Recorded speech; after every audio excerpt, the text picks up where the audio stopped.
अस्सलाम वालेकुम जी। हेलो सोनियो, की हाल चाल है। उम्मीद है जी सब ठीक ठाक है और गर्मी के खूब तपाए हुए होंगे। गर्मी की सुनाई यहाँ लाहौर में तो शदीद गर्मी पड़ रही है, शदीद यानी कि कभी सोचा ही नहीं था कि मई के मंथ में ना इतनी शदीद गर्मी पड़ेगी। खैर यहाँ पे मैं स्टिचिंग कर रही थी और जो मशीन की बॉबिन थी ना वो थोड़ी सी आप कह लो लूज़ हो गई थी, तो मैं उसको टाइट करने के चक्कर में ना मुझे पेचकस तो मिला नहीं।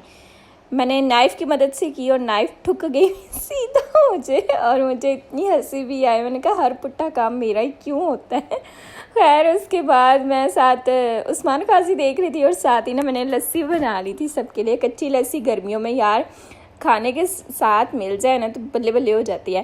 खैर यहाँ पे जो उस दिन मैं सूट कट कर रही थी वो फाइनली स्टिच हो चुका था और मैं इसकी डिज़ाइनिंग आपको दिखा रही थी। ये फायर वालों का सूट था और पता है छोटी छोटी सी लेसिस लगाने से ना आपका जो सूट है वो उभर के आ जाता है। और मुझे ये सूट देख के इतनी खुशी हो रही थी ना, मैंने कहा यार ये कितना अच्छा स्टिच होके निकला है ना। और इसके ना यहाँ पे एंड पे ना ब्रोच उन्होंने ऐड करवाया था जो कि बिल्कुल इसके साथ सूट नहीं कर रहा था, बट उन्होंने कहा था तो मैंने लगा दिया। खैर ये सारी लेस मैंने लगाई यहाँ पे, मिल्की लेस जो है छोटी वाली, पल्टा यूज़ किया और शर्ट के आगे और पीछे इस तरह से ना कलियाँ डाल के ये सीढ़ी लेस यूज़ की। और यहाँ पे पुट्ठा काम एक और मेरा हो गया था मुझसे। मम्मा और पापा का ये जो कप है ना, मग, ये टूट गया था और मैं चुप करके अंदर आके ना मीसनी शक्ल बना के बैठ गई थी। तो अम्मा पूछ रही हैं बाद में ये किसने तोड़ा है, तो मतलब बिल्कुल साइलेंस था हमारे घर में। तो अम्मा समझ गई थी कि ये मेरा काम है, क्योंकि जब मैं ऐसा कोई काम कर लेती हूँ मैं बिल्कुल चुप हो जाती हूँ। खैर गर्मी के मारे मेरे यहाँ पे पौधे सारे ख़राब हो चुके हैं क्योंकि मैंने शायद इनको धूप कुछ ज़्यादा ही लगवा दी थी। मतलब जब आपका फर्स्ट एक्सपीरियंस हो ना आपको कुछ पता नहीं चलता। फिर आसमा आपी ने मुझे कहा कि इनको ना धूप से हटा दो, इन्हें शेड वाली जगह पे रखो। अब मैंने शेड वाले एरिया में रख दिए। अब ठीक होने हुए ना तो हो जाएंगे, वरना अल्लाह ही हाफिज़ है, क्योंकि मैंने अपनी सारी पॉकेट मनी ना ये पौधे ख़रीद के ना आप कह लो ज़ाया कर दिया। और अब मुझे घर से इतनी बातें सुनने को मिल रही है ना कि जड़ा काम तेनू नहीं आता तो पुट्ठे पंगे क्यों लेनी है। बट क्या करूँ यार, मुझे बड़ा अंदर से ना क्रेज़ है हर ऐसा काम करने का, एक्सपेरिमेंट करने का। खैर यहाँ पे ड्रेसिंग को अवॉइड कीजिएगा क्योंकि घर में ना यही हुलिया होता है, ट्राउज़र कोई और, टी शर्ट कोई और। मतलब कि आपको 3 पीस पहनने का ना बिल्कुल दिल ही नहीं करता। दुपट्टा तो नमाज के टाइम याद आता है कि हाँ यार दुपट्टा भी लेना है, इतनी कोई शदीद गर्मी पड़ी है। खैर गर्मी चाहे जितनी मर्जी पड़े, मेरे घर में मेरी अम्मा ने और मेरे भाई ने चाहे तो मस्ट है ना पीनी है, जबकि हम दोनों सिस्टर ने सिर्फ अब नाश्ते में पीनी होती है, वो भी थोड़ी सी जिससे पराठा खाया जाए।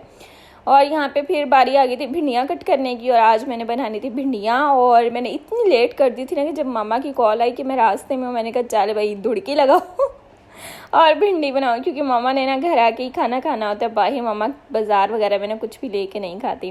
खैर मैंने भिंडी वगैरह कट की और फटाफट मैं ना यहाँ पे भिंडी बनाने आ गई थी। जैसे सर्दियों की सब्जियों की तो फिर भी समझ आती है, गर्मियों की सब्जियों की समझ ही नहीं आती। डेली क्या पकाएं, वही तोरियां, आलू गोभी है, भिंडी है, इसके अलावा टिंडे हैं जो कि हमारे घर में कोई नहीं खाता। और तो कुछ समझ ही नहीं आता कि यार इंसान क्या पकाए क्या ना पकाए।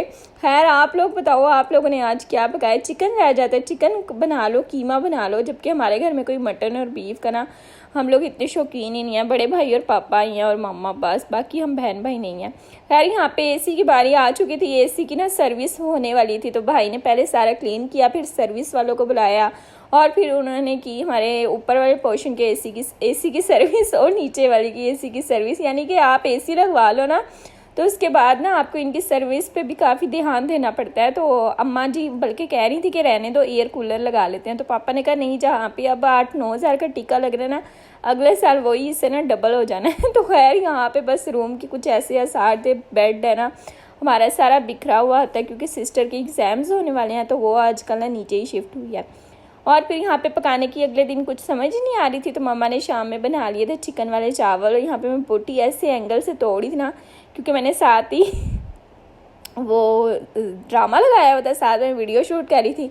तो मेरी अम्मा मुझे कह रही हैं कि पहले या तो तुम खा लो, पहले ड्रामा देख लो, या वीडियो शूट कर लो, पहले तो कोई एक काम कर ले। खैर ये आपको 3 दिन का रल्ला मिला व्लॉग मिलेगा, बिकॉज मेरा बिल्कुल दिल नहीं कर रहा था कि मैं व्लॉग जो है वो अपलोड करूँ। व्यूज़ तो आते नहीं है, तो हुन असी की दसी भाई, इसे मुजरा करिए जिस साड़ी को व्यूज़ आने, मतलब कि आप कुछ नहीं कर सकते यूट्यूब पे, अल्लाह ही हाफिज़ है। खैर यहाँ पे मुझे आज दिल कर रहा था साबूदाना या सागूदाना, जो भी आप इसको कह लो, वो बनाने का। और ये मेरा फर्स्ट टाइम था कि मैं बना रही थी, और माशाल्लाह से मैंने पूरा कप जो था ना वो भी गो दिया, जबकि इसके 3 घंटे बाद ये इससे ना डबल हो चुका था।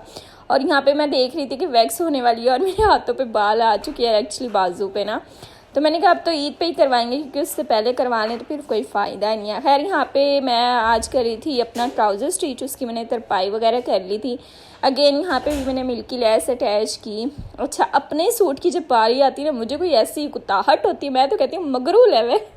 कोई मुझे कह दे कि तुम अपना ड्रेस स्टिच करो, बट अम्मा ने कहा था कि पुत्र इस बारी ना तुमने अपना खुद ही करना है, क्योंकि ये आई थिंक 2 साल हो गए इस सूट को पड़े हुए, और मैंने कहा मैंने स्टिच नहीं करना खुद। तो मेरी अम्मा ने भी कहा कि पुत्र मैं भी तेनू टेलर को नहीं करवा के देना, ऐ सूट तू आप ही सिलाई करना। खैर फिर मैंने हार मान ली, मैंने कहा चलो लगे हाथ इसको स्टिच कर ही लेते हैं।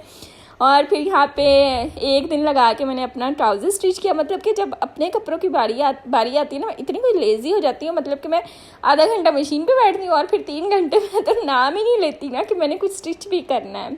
बताइएगा किस किस के साथ ऐसा होता है, मेरे साथ तो हर बार ऐसा होता है। इसीलिए मैं भागती हूँ, मैं डायरेक्ट आंटी को कॉल करती हूँ, मैं कहती हूँ भाई यार मेरे कपड़े देने, मम्मा को पता नहीं चले आपने मेरे कपड़े सिलाई करके ना सीधा घर भिजवा देंगे। लेकिन इस बार ना मेरी चालाकियाँ काम नहीं की। इस बार अम्मा ने भाई को भी कहा जे मेरा पुत्र तू दे के आया ना फिर तो वेखी। खैर उसके बाद फिर मैंने ट्राउज़र स्टिच किया। फिर बारी आ गई थी बर्तन धोने की, और गर्मियों में बर्तन हमारे बहुत ही कम गंदे होते हैं, मतलब कि सारे पानी पे होते हैं ना, पानी ज़्यादा पीते हैं। तो मैंने लगे हाथ छोटे थोड़े बहुत ना बर्तन थे वो भी वॉश कर दिए, और मैंने कहा चले किचन समेटा जाए। और अब यहाँ पे जो मैंने साबूदाना भिगोया था ना, मैंने उसको बस पकाना था और फिर मैंने रख देना था फ्रिज में, क्योंकि यार जब फजर पड़ के आप लेटो ना, पेट में ऐसी कोई दुश्मनी चल रही होती है ना भूख के मारे। तो मैंने कहा नहीं यार आइंदा से ना फजर पड़ के ना ये खा के सो जाना, क्योंकि फिर भूखे पेट नींद भी नहीं आती। उस दिन ना मेरा भाई सो रहा और कह रहा है कि यार रोटी बन गई है तो मुझे दे दो, क्योंकि भूखे पेट तो नींद भी नहीं आ रही। तो मैंने कहा यार कुछ ऐसा ही आसार होता है, जब पेट खाली हो ना तो आपको नींद बिल्कुल भी नहीं आती। खैर यहाँ पे जब भी गर्मियाँ आती है ना, मैं अपना ड्रिंक यही रेडी करती हूँ। थोड़ा सा सौंफ लिया वो ऐड किया, 2-3 इलायची नहीं बोतल में ऐड कर दी। फिर पूरा दिन ना मैं ये वाला पानी पीती रहती हूँ। थोड़ा सा पानी ये वाला डाला, थोड़ा नॉर्मल जो पानी होता है ना वो डाला। इससे क्या होता है जो आपकी बॉडी हीट अप होती है ना वो कम होती है। और जिनको ये कान रह चुका है ना, उनकी बॉडी तो समर में ऐसी आग पगोला होती है ना, हीटर चल रहा होता है हीटर। तो मैंने कहा चलो यार फिर से ना अपना यही ड्रिंक जो है वो पीना स्टार्ट करते हैं।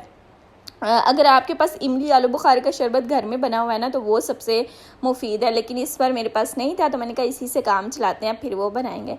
बस यही था मेरा व्लॉग। मिलते हैं नेक्स्ट वीडियो में, तब तक के लिए जी अपना ख्याल रखो, नसों पर जो टेक केयर।